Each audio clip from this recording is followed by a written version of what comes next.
Here's more wrestling news for October 13th, 2022.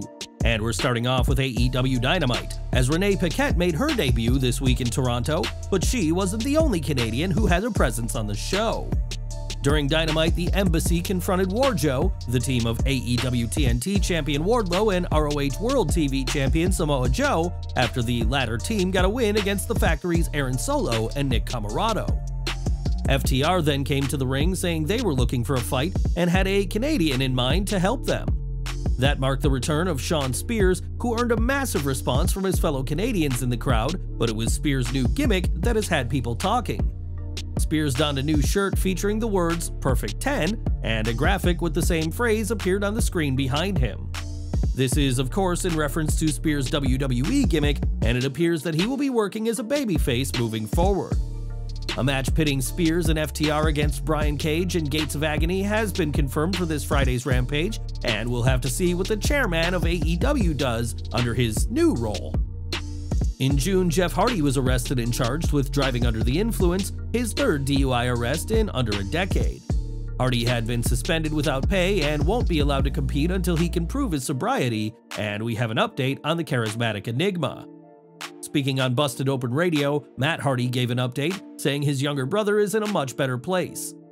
He seems to be doing really well. The conversations I've had with him have been really good, and the most important barometer I think of all these things is that his wife Beth is super happy with his progress and where he's at in life.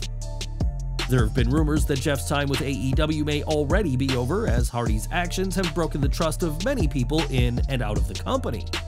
Whatever the future holds, Jeff remains off AEW for the time being, as this will hopefully be the last DUI arrest for the popular but problematic wrestler. During this week's Raw, WWE added two former members of the Bullet Club back to their roster, as Luke Gallows and Carl Anderson returned to the company. The pair will align with fellow Bullet Club alum AJ Styles against the Judgment Day, led by the club's very own Finn Balor, but could another member be on their way? On Twitter, fans speculated on whether Kenny Omega could be on his way to WWE, with some saying the chaos to the wrestling fan base would be epic.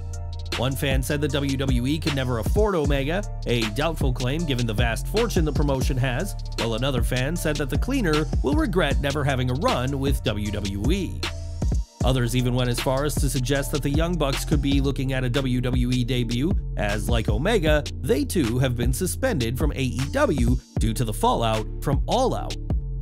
At the start of this year, the idea of any top names leaving AEW for WWE seemed ridiculous, but that was before Cody Rhodes did just that, so who knows what the future will bring for both companies. For over 2 years, Roman Reigns has dominated as WWE's top champion and has defeated some of the greatest of all time. While Reigns has always been prominently booked on WWE's main roster, much to the chagrin of fans during his big dog days, his booking since becoming the Tribal Chief has been fantastic. According to PW Insider, Reigns' fantastic booking is thanks in part to having a say alongside his special counsel Paul Heyman. Since we have been asked a lot about this as of late, Roman Reigns has a great deal of say in his current storylines, including the current one with Logan Paul. We are told that he and Paul Heyman worked together on the creative for Reigns in conjunction with Triple H, just as they did previously with Vince McMahon during previous WWE management regime. It's a collaborative effort. Very few superstars are able to have such a large say in their own booking, but this strategy has paid off for WWE, with Reigns earning the admiration of even his most ardent critics. Reigns' next match will come at Crown Jewel when he takes on Logan Paul in a feud that the head of the table will have a great deal of say in. Now, Paige Vanzant hasn't been seen in AEW for quite some time, despite making an impression when she arrived. When the UFC fighter switched to AEW, she seemed to be doing an excellent job transitioning from one industry to another, but now she's all but vanished from Tony Khan's company. After appearing in just one match, many have wondered what's next for Vanzant, and her trainer Gangrel spoke about her during a recent appearance for KNS WrestleFest. Yes, I did train Vanzant for a little while there. She did well. She didn't train as much as I would have liked for her to train, but I haven't seen her since that match.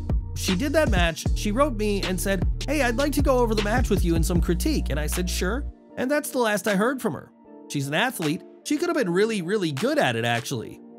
It was rumored that Paige Vanzant was away training for an August fight with Cheris Sigala as part of the Bare Knuckle Fighting Championship promotion, but that match was pulled at the last minute.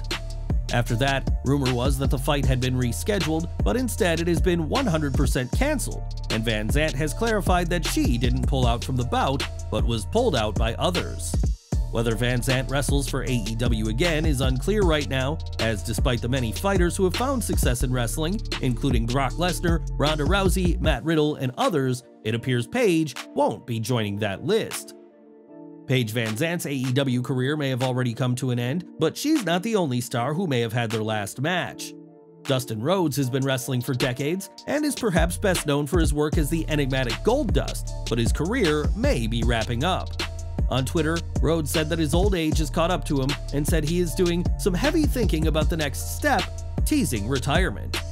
Rhodes added that he is kinda scared about what comes next, but realizes that there will be a time, likely soon, where he doesn't wrestle anymore. While Rhodes was a mainstay of AEW programming during the company's first year, this influx of new signings has seen Rhodes be used less and less, with only a handful of matches to his name this year. With decades of experience, there's plenty of non-on-screen roles that Rhodes would be excellent at, but his time in an AEW ring will be wrapping up in due time. It's been 5 months since Charlotte Flair last appeared in a wrestling ring when she lost the SmackDown Women's title to Ronda Rousey, but the Queen has been busy in her time away. Not too long ago, it was announced that Flair is working on a much different kind of ring, partnering with the Rockford Collection for a series of designer jewelry rings. In a statement this week, the Rockford Collection announced that Charlotte's range, named Eminence, is now on sale. As for a return to the wrestling ring, Charlotte was advertised for the August 12th SmackDown but did not appear, so it remains to be seen when she'll wrestle again. Back to AEW, as MJF has never been short of confidence and has been able to hold his own both in the ring and on the mic, with several veterans of wrestling. One name MJF is yet to face in any capacity is Bryan Danielson, but the Salt of the Earth is confident if they ever faced off. Speaking on the Not Sam Wrestling podcast, MJF was complimentary of Bryan's promo skills, calling the 5-time former WWE World Champion incredible, but added that he'd spank the out of him if they ever engaged in a war of words. Speaking about a match against Danielson, MJF wasn't sure he'd win, but did say it would be arguably the greatest match of all time. Bryan and MJF haven't faced off yet, but with both men close to the AEW World title picture, a match and a war of words between the two could be a matter of when, not if. AEW World Champion Jon Moxley recently signed a contract extension with the company that runs through 2027, and the 5-year deal doesn't just extend the 3-time champion's time as a wrestler with AEW, it also expands his role into mentorship and coaching. In an interview with Sports Illustrated, Moxley explained what makes him a unique figure for coaching up-and-coming talents in AEW. "I'm a good gap between the old generation and the new generation. I come from the Les Thatcher system, so I understand paying your dues and respecting veterans. I'm also old enough to know what it was like to go to the post office and send stacks of my videotapes, ones I had to make, to promoters. I was also there for the advent of YouTube, and I was one of the first indie wrestlers to gain a buzz doing that. My friend had a video camera and a laptop, so I would cut promos every week on my indie shows and used YouTube to my advantage." Moxley has been seen by his peers in AEW as stepping up as a locker room leader in the wake of the all-out media scrum and ensuing backstage brawl. Moxley was one of 3 figures that headed up a backstage talent meeting prior to the first Dynamite following All Out.